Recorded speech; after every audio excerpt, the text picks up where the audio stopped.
What Happened to the House Occupants by Luke Jones and John Clark McCaney. When we were strolling throughout the castle, we thought it would be a normal day, but little did we know things were about to change quickly. It was a beautiful, gloomy day, but all had changed when we heard a knock at the door and heard a man scream, "Is anybody there?" When we heard the scream, we were in shock and didn't know what to do. We stood still, listening for another knock, and we finally heard it again. He said once more, "Is anybody there?"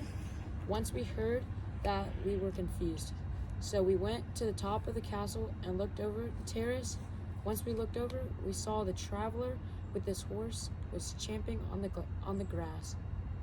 Eventually, we decided to walk down the stairs and enter the door, but when we did, the traveler was no longer there, and his horse wasn't either.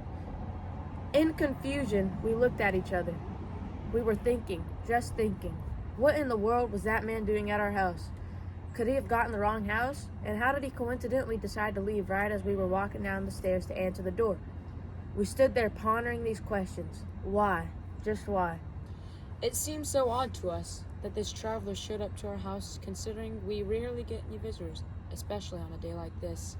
As soon as we were about to close the door, we heard the chopping of the hooves on the dirt road above us on the hill. And as we steer our heads to the road, we see the man galloping on his horse speedily across the road.